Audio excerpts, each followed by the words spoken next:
आपने मुझे मांग संख्या 20, 21, 22 पर बोलने का अवसर दिया, आपका बहुत बहुत धन्यवाद।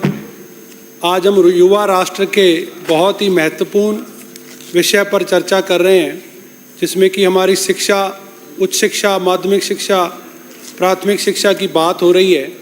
और इस युवा राष्ट्र में जहां आज हमारे देश की कुल आबादी का 25% युवा ऐसा है जिसकी उम्र 15 साल से कम है, 50% युवा ऐसा है जिसकी उम्र 25 साल से कम है, और हमारा जो 35 साल से कम का युवा आज इस देश की 65% आबादी है। जो दुनिया का सबसे युवा राष्ट्र आज हमारा भारत है। और इस भारत की शिक्षा नीति कैसी हो, हमारा युवा किस दिशा में आगे बढ़े, किस योजनाओं के साथ सरकार उन युवाओं को तराशा जाए, उनको कैसी तालीम मिले, ये हमारा, चाहे वो राज्य सरकार हो, चाहे केंद्र सरकार हो या देश के किसी भी कोने की सरकार हो, हमारी पहली प्राथमिकता हमारे युवाओं को नई दिशा देने की होनी चाहिए। और मुझे खुशी है, प्रधानमंत्री श्री नरेंद्र मोदी जी के 2014 के कार्यकाल शुरू होते ही जो सबसे पहला विषय उन्होंने लिया गया वो स्किल डेवलपमेंट के नाम पर एक सबसे पहले विभाग बनाया, और उससे शुरुआत करते हुए उसके बाद जो हमारी नेशनल एजुकेशन पॉलिसी बनी, वो आज देश को नई दिशा देने का काम कर रही है। वो ना सिर्फ राजनीतिक चश्मे से नहीं देखा गया, उसको पूरे देश में उसकी जो हमारी नीतियां, जो उद्देश्य थे, पूरे देश में एक साथ लागू किए गए हैं। आज देश के युवाओं को नई दिशा मिलेगी, और इसके लिए जो हमारी सभी को शिक्षा, संपूर्ण विकास और इंटरनेशनल लेवल पर जो चल रहा है, उसको अडॉप्ट करते हुए हमारे देश का युवा कैसे एडवांस टेक्नोलॉजी के साथ, एडवांस सिस्टम के साथ और एडवांस क्लासेस के साथ कैसे आगे बढ़ सके, ये पूरे देश भर में लागू हुआ है। और उन योजनाओं के नाम पर आज मैं उनकी अगर जिक्र करूं तो नेशनल एजुकेशन पॉलिसी 2020 में समग्र शिक्षा अभियान हो, राष्ट्रीय माध्यमिक शिक्षा अभियान हो, कस्तूरबा गांधी बालिका विद्यालय हो, राष्ट्रीय साधन सहयोगिता छात्रवृत्ति योजना हो, और पीएम ई विद्या योजना व दीक्षा पोर्टल हो। अगर पीएम ई विद्या की बात करूं, 1 nation 1 digital platform, 1 class 1 channel, radio, podcast, इन सब की चीज़ें जहां बहुत, हम अगर राजस्थान की बात करें तो राजस्थान क्षेत्रफल के हिसाब से देश का सबसे बड़ा राज्य है, पर डेंसिटी के मामले में हम बहुत से प्रदेश, हमारे जिला बाड़मेर हो, जैसलमेर हो, जोधपुर हो, बीकानेर हो, हमारी डेंसिटी बहुत कम है। जहां हम शिक्षा के वहां टीचर नहीं पहुंच पा रहे हों, और जहां कहीं स्कूल में कोई कमी भी हो सकती है, वहां इन माध्यम से हम शिक्षा प्रदान कर सकते हैं। इसी के साथ ही नेशनल रिसर्च फाउंडेशन की स्थापना हो, और पीएम श्री योजना में जहां राजस्थान के 402 विद्यालयों को शामिल करके हमें लाभान्वित किया गया है, पीएम उषा योजना, ये सभी योजनाएं ऐसी हैं जो देश के हर स्टेट के लिए, हर जिले के लिए, इससे कोई राजनीतिक चश्मा नहीं है, पूरे देश का युवा इससे लाभान्वित होगा। और मैं जून 2024 के जो आंकड़े पूरे इंडिया के मैं सदन के सामने रखना चाहूँगा, जहां हमारे देश में 2015 में 760 यूनिवर्सिटीज़ थी, आज हमारा देश का वो आंकड़ा, total number of universities is around 1200, जो हमारे लिए एक बड़ा कीर्तिमान स्थापित करने वाली बात है। और हमारा मई 2024 में ग्रॉस एनरोलमेंट रेशो, जो कहीं हमारा 2005 में, आज से 20 साल पहले, जो उच्च शिक्षा के लिए मात्र 6% युवा स्कूली शिक्षा प्राप्त करके वो उच्च शिक्षा के लिए जाते थे, आज हमारा वो रेशो 28.4 है, जो काफ़ी संतोषजनक है। पर हमें इस पे और काम करने की ज़रूरत है, क्योंकि जो ग्लोबल एवरेज हमारे GER की है वो 36.7 है, और हमारे प्रधानमंत्री जी ने जो लक्ष्य 2035 के लिए लिया है वो 50% हमारे युवा को स्कूली शिक्षा के बाद वो हायर एजुकेशन के लिए जाए, वो हमारे आने वाले 10 सालों के लिए 50% है। इसके लिए हमें और मेहनत करनी होगी और कड़े कदम उठाने होंगे। सभी साथी जो यहाँ बैठे हैं वो अपनी जिम्मेदारी को समझते हुए, कोई शहर, कस्बा, जिला हो, वहाँ हम कैसे हायर एजुकेशन, कैसे स्कूल एजुकेशन में और योगदान दे सकते हैं, अपने सुझाव इस सदन पर रखने चाहिए। और मैं निश्चित तौर पे मुझे विश्वास है ये डबल इंजन की सरकार उस पर काम करेगी। इकोनॉमिक सर्वे ऑफ इंडिया और उसके 2024-25 के आंकड़े लेंगे तो पिछले एक साल में मात्र एक साल के समय में 13.8% की प्रोग्रेस है। जो जहां पिछले साल हम 23.7 पर थे, आज हम 28.4 की हमारी रेशो पर खड़े हैं, जो काफ़ी अच्छा आंकड़ा है। पर मैं इसमें और हमारा लक्ष्य बड़ा हो और तेजी से आगे बढ़े, मैं सरकार से मांग करता हूं। वर्तमान जीडीपी जो हमारे इकोनॉमिक सर्वे में जो जीडीपी जहां एजुकेशन के लिए मात्र 2.9 और कभी 3 का हाई 2 का फिगर टच करती थी, आज हमारी नेशनल जीडीपी में हमारा जो लक्ष्य प्रधानमंत्री जी ने लिया है वो 6% का है। तो एजुकेशन को कितना महत्व इस डबल इंजन की सरकार में दिया जा रहा है, ये आप सब इसको भली भांति जानते हैं। अगर आज हायर एजुकेशन की ग्रोथ इंडिया की अगर पैरामीटर्स चेक करें तो मुझे सदन को बताते हैं खुशी है, जहां आईआईटी कॉलेजेस की बात करें 2014-15 में जहां हमारे पास 16 आईआईटीज थे, आज हमारे पास 23 हैं। IIM Indian institute of management जहां हमारे पास 13 थे 2014 में, आज हमारे पास 23 में 20 हमारे आईआईएम कॉलेज है। और इसी के साथ मेडिकल कॉलेजेस में एक बड़ी क्रांति आई है। और इसके लिए जब हमने कोरोना को फेस किया, पूरी दुनिया ने उस महामारी को देखा, और जब उसके भयानक दृश्य हमने यूरोपियन कंट्रीज के और बड़े डेवलप कंट्रीज के जब तस्वीरें फेसबुक पर देखी, जब सोशल मीडिया टीवी पर देखी, तो शायद देश को लगा कि हमारा देश कहीं पिछड़ रहा है। पर मुझे खुशी है इस क्रांति जो पिछले 2-3 सालों में आई है, कोई राजनीतिक सोच ना रखते हुए, बिना किसी भेदभाव के, राजस्थान को भी उसका बड़ा लाभ मिला। चाहे वो तमिलनाडु हो, राजस्थान हो या कोई भी स्टेट हो, एक साथ प्रधानमंत्री जी ने 10-10 मेडिकल कॉलेजेस की परमिशन दी। आज राजस्थान के हर जिले में, गंगानगर हनुमानगढ़ दोनों जिलों में एक सरकारी मेडिकल कॉलेज है, एक प्राइवेट मेडिकल कॉलेज है। जहां देश में 2014 में 387 मेडिकल कॉलेज थे, आज हमारा देश में 780 मेडिकल कॉलेज है, जो एक रिमार्केबल प्रोग्रेस है, जो देश इसको नोटिस कर रहा है। और मुझे लगता है आज हमारे युवाओं को बाहर जाने की जरूरत नहीं है। आज यूक्रेन और उन वॉर्स में हमारे बच्चे जो एमबीबीएस करने बाहर जाते थे, आज उनके लिए प्लेटफॉर्म इंडिया में खोल दिए गए हैं। राजस्थान और केंद्र की सरकार ने उन युवाओं के लिए दरवाजे खोल दिए गए हैं। मैं एक और जो आंकड़ा सदन के सामने रखना चाहता हूं, वो भी बहुत अलार्मिंग है। कोई भी सरकार हो, किसी भी दल का, राजनीतिक दल की सरकार रही हो, आज भी हमारा 9 लाख युवा विदेशों में जा रहा है।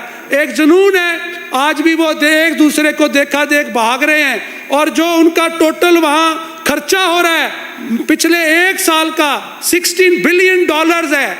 जो हमारे टोटल जो खर्चा हमारा पूरे केंद्र से पूरा इंडिया का जो जीडीपी हमारा शेयर एजुकेशन पे, वो मात्र 44,090 करोड़ है। 44,000 करोड़ का हमारा भारत का जीडीपी है एजुकेशन का, और $60 बिलियन जो कि 5,10,000 करोड़ रुपए का हमारा पैसा हमारे ही बच्चे बाहर विदेशों में जा रहे हैं। इसको रोकने के लिए हमें बहुत कठोर कदम उठाने की आवश्यकता है। मैं सदन से मांग करता हूं कि इसके लिए कठोर से कठोर कदम उठाएं। ज़्यादा से ज़्यादा हमें शिक्षा पर ध्यान देते हुए हमें काम करने की जरूरत है।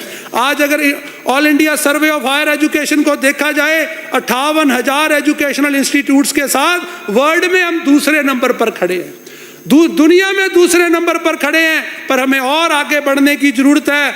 आज अगर वर्ल्ड फ्यूचर स्किल इंडेक्स की बात करें तो यूएसए पहले नंबर पे है और भारत दूसरे नंबर पर है। ये हमारे लिए खुशी की बात है। पर एक इसमें जो चुनौती हमारे सामने है कि जो स्किल फिट पैरामीटर्स हैं, वहाँ हम 30 में नंबर पर खड़े हैं। ये जो बीच का गैप है, हमारे में पोटेंशियल है, हमारे पास युवा आबादी है, पर ये गैप भरने के लिए जहां हम आज रोबोटिक साइंस की बात हो रही है, जहां आर्टिफिशियल इंटेलिजेंस की बात हो रही है, आज हमारा सिलेबस, आज हमारा करिकुलम शायद हम उन ग्रामीण क्षेत्र में नहीं दे पा रहे हैं। बहुत कम ऐसे बच्चे स्कूलों के होंगे जो इन पैरामीटर्स पे खरे उतरते उस सिलेबस को कंपीट कर पाएंगे। मैं राजस्थान की सरकार से भी मांग करूंगा कि इसको हमारे एक यूनिफॉर्म सिलेबस पूरे देश में भी लागू हो, और ताकि हमारे बच्चे भी इन लेटेस्ट टेक्नोलॉजीज का फ़ायदा लेकर के आज हम दुनिया को प्रोवाइड करें, इंडिया एजुकेशन का हब बने और देश दुनिया के लोग यहाँ पढ़ने आए, ना कि हमारा बच्चा बाहर जाए। इसके लिए जो भी हमें कार्रवाई करनी चाहिए, ज़्यादा से ज़्यादा बजट इसके लिए निकालें। और एक राजस्थान का, चाहे वो पिछली सरकार हो या अब की सरकार हो, पूर्ववर्ती सरकार ने राजीव गांधी जी के नाम पे योजना शुरू की। आज उसमें जहाँ 200 स्टूडेंट्स को विदेश भेजने के लिए बजट अलॉट किया गया। Swami Vivekananda scholarship for academic excellence के लिए इसका टारगेट बढ़ा करके 500 स्टूडेंट्स कर दिया गया है। जो बच्चे विदेश जाएंगे उनके पैरामीटर कमेटीज तय कर दी गई, उनमें कैटेगरी शामिल कर दी गई E1, E2, E3 के नाम पर मैं ये सोचता हूँ जितना पैसा, चाहे वो कांग्रेस की सरकार रही चाहे बीजेपी की सरकार है, एक सरकार ने जैसे अभी 300 करोड़ का टारगेट पर ईयर ले लिया है। अगर कांग्रेस के 3 साल का कार्यकाल और भाजपा के 5 साल का कार्यकाल 8 का जोड़ा जाए, 300 करोड़ रुपए हम विदेश भेजने के लिए तैयार हैं।